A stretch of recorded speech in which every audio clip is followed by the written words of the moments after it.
The mashed potatoes were still warm on my plate when Rebecca's hand connected with my cheek. The sharp crack echoed through the dining room, silencing the clatter of silverware and the gentle hum of family conversation. My nephews, 8-year-old Tyler and 10-year-old Marcus, froze with forkfuls of turkey halfway to their mouths, their eyes wide with shock.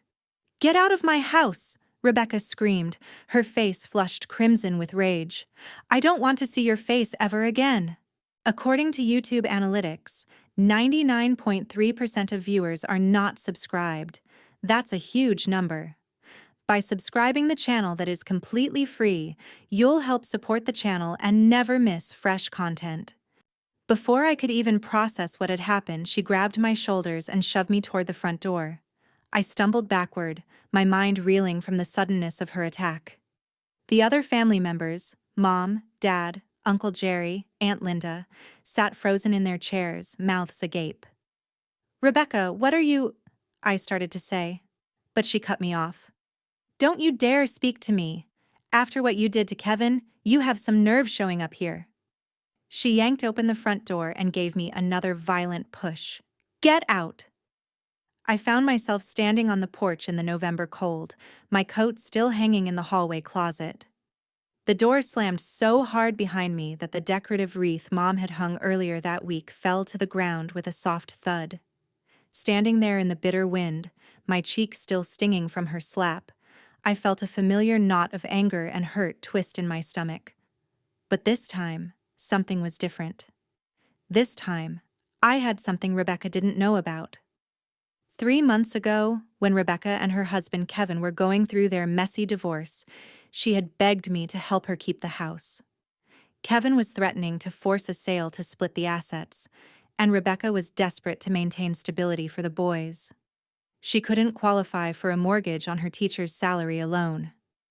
"Please, David," she had pleaded, tears streaming down her face. "I'll do anything. I just can't lose the house. The boys have been through enough with the divorce. This is the only home they've ever known." So I did what any loving brother would do. I bought the house from Kevin at fair market value, $340,000, and told Rebecca she could stay as long as she needed.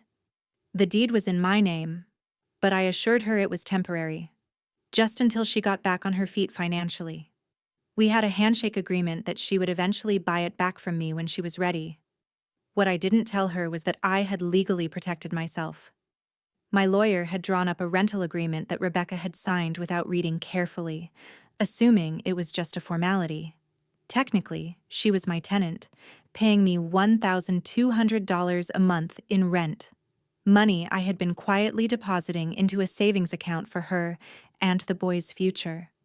But tonight, as I stood shivering on the porch of the house I legally owned, listening to Rebecca's muffled sobs through the door, something inside me snapped.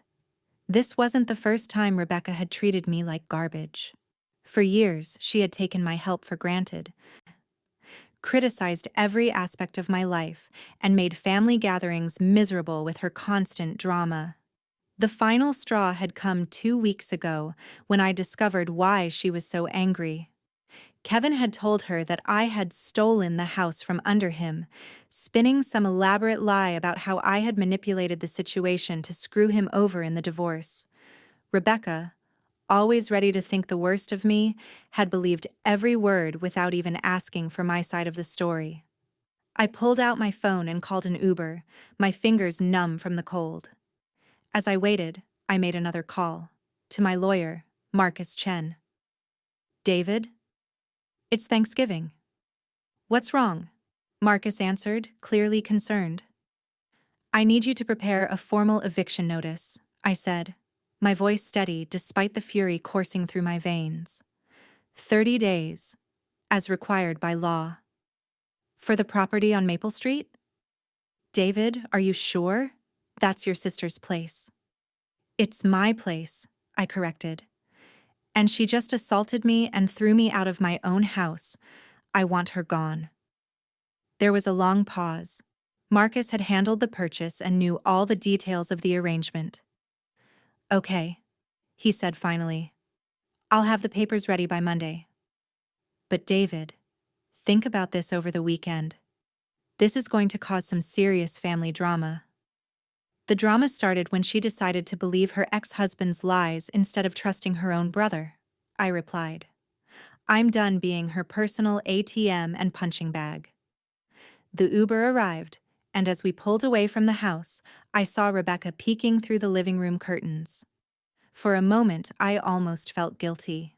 Then I remembered the sting of her hand across my face, and the humiliation of being thrown out in front of my entire family, and my resolve hardened.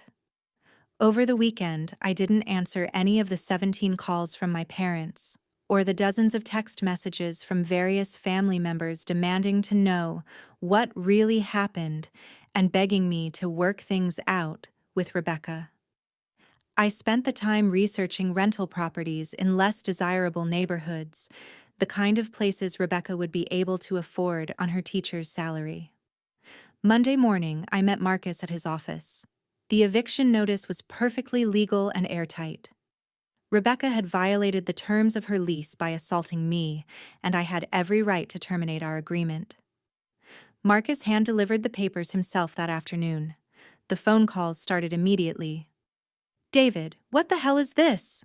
Rebecca screamed into the phone. "Some lawyer just served me with eviction papers. This is a joke, right?" "Read the papers, Rebecca," I said calmly. "You have 30 days to find somewhere else to live." "You can't be serious. This is my home. My children live here. Actually, it's my home. I have the deed to prove it. You're just a tenant who assaulted her landlord. You're lucky I'm not pressing charges." "But you promised. This was just temporary. You said I could buy it back. That was before you decided to physically attack me and throw me out of my own house," I replied. "I trusted you, Rebecca. I helped you when no one else would. And you repaid me by believing Kevin's lies and assaulting me in front of our nephews. I'm done." The line went quiet for a long moment. When Rebecca spoke again, her voice was small and defeated. "David, please. I'm sorry. I was angry and hurt, and I took it out on you. But you can't do this to the boys. They'll have to change schools, leave their friends." "You should have thought about that before you hit me," I said, and hung up. The next 3 weeks were a whirlwind of family drama. Mom called me crying every day, begging me to reconsider. Dad tried the tough love approach, telling me I was being vindictive and cruel. Uncle Jerry offered to mediate. Aunt Linda sent me a scathing text about family loyalty. But the worst part was when Tyler and Marcus, my nephews, called me. "Uncle David?" Tyler's voice was small and confused. "Mom says we have to move and it's because of you. Did we do something wrong?" My heart broke a little, but I forced myself to stay strong. "Nobody. You didn't do anything wrong. Sometimes grown-ups make bad choices and there are consequences.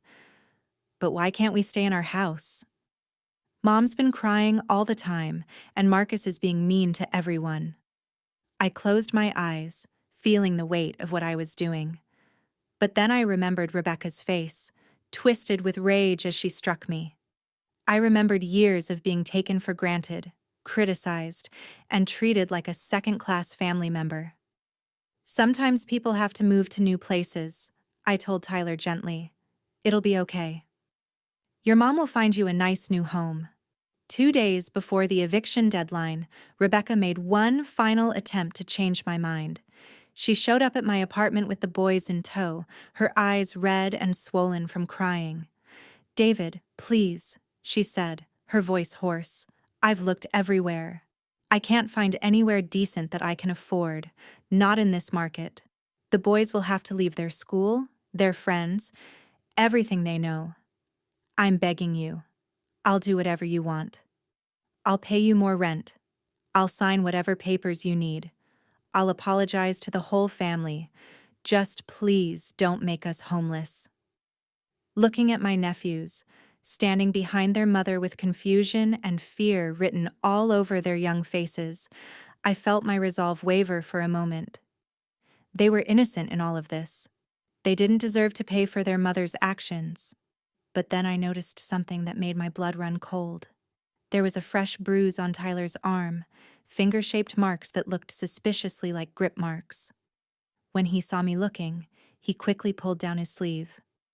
"Rebecca," I said quietly, "what happened to Tyler's arm?" She followed my gaze and her face flushed. "He fell off his bike. Kids get bruises all the time." But Tyler's eyes told a different story. He looked scared, guilty, like a child who had been warned not to tell the truth. Suddenly, everything clicked into place. Rebecca's explosive anger, her willingness to use physical violence against me, her complete lack of control. "Boys," I said gently, "why don't you go wait in the car? I need to talk to your mom alone." After they left, I turned to Rebecca, my voice deadly serious. "Are you hurting those kids?" "What?" "No." "David, how can you even ask me that?" "Because I see how they flinch when you raise your voice. I see the bruises. I see the fear in their eyes." "My God, Rebecca, what have you become?" She broke down completely then, sobbing so hard she could barely speak. "I don't mean to," she gasped. "I'm just so angry all the time, and they won't listen, and everything is falling apart, and I don't know how to make it stop." In that moment, I realized that evicting Rebecca wasn't just about revenge anymore. It was about protecting those boys. She needed help, professional help, and she needed to face consequences for her actions before someone got seriously hurt. "Here's what's going to happen," I said firmly. "You're going to move out as planned.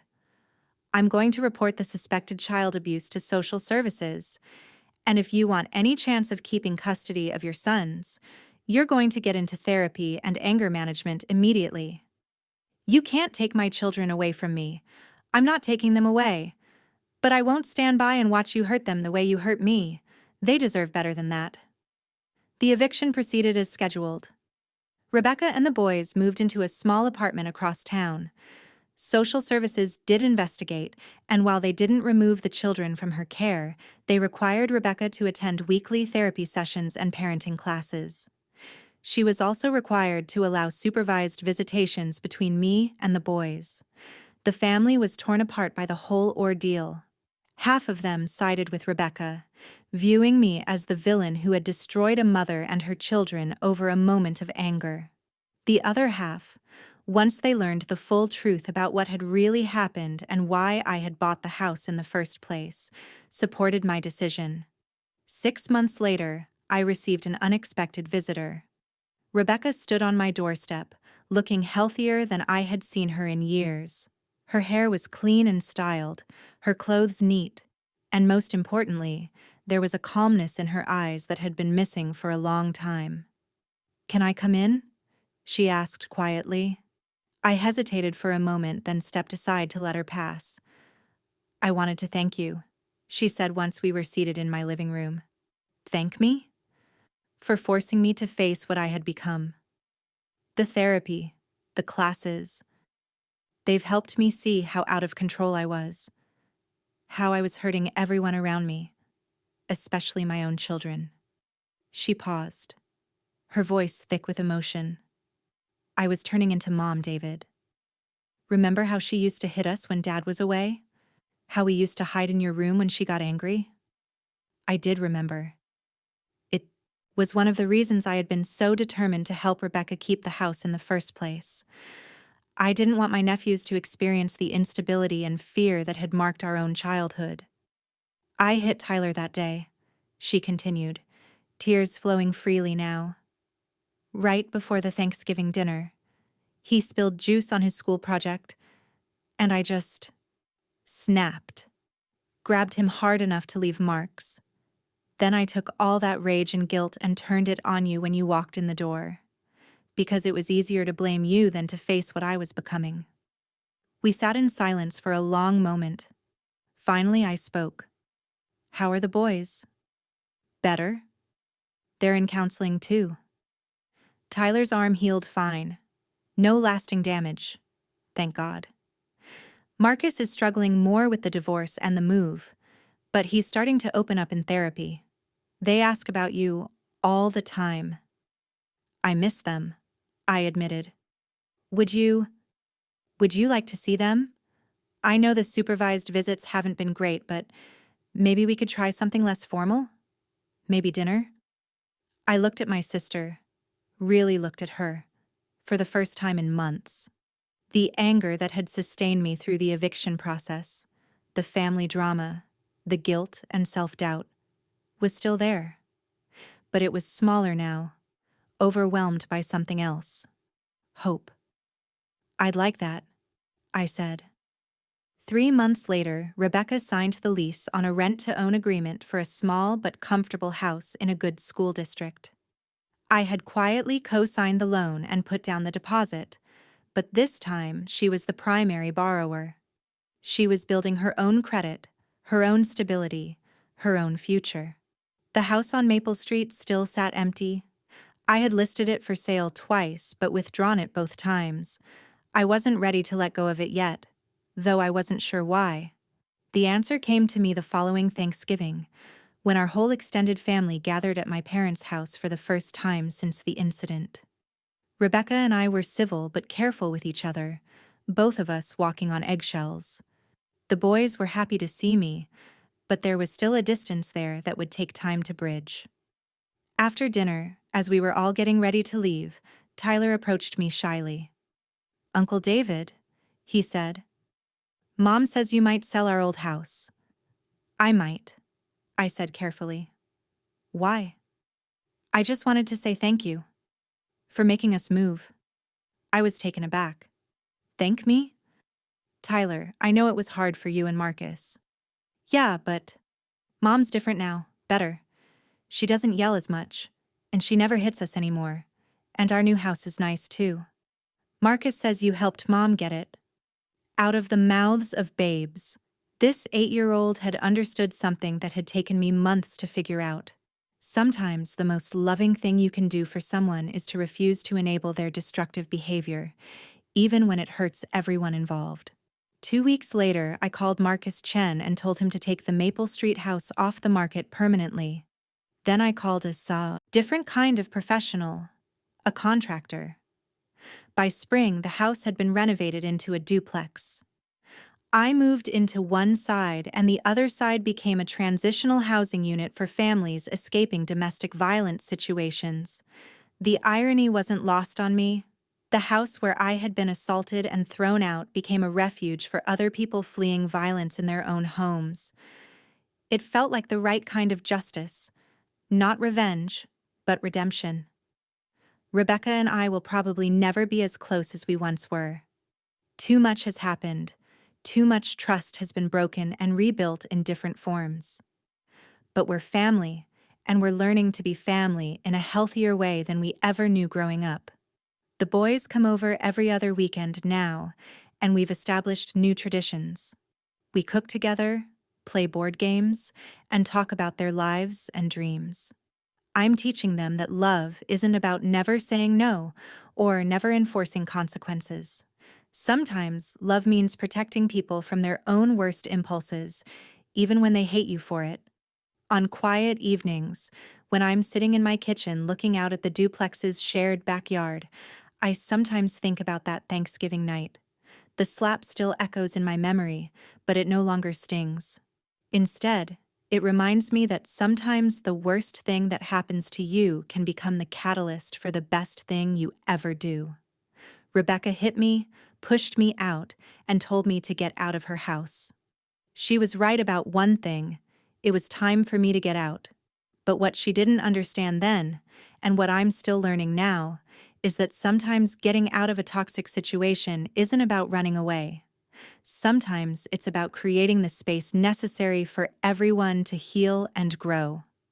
The house on Maple Street stands as a testament to that lesson. It's no longer a symbol of family dysfunction or a weapon in a revenge plot. It's a home. For me, for the families who find temporary shelter there, and, in its own way, for the memory of what Rebecca and I used to be, and the hope of what we might still become. That, I've learned, is the best kind of revenge. Not destruction, but transformation. not tearing people down, but building something better from the wreckage of what was broken. And sometimes, if you're very lucky, the people you thought you were getting revenge against end up thanking you for it in the end.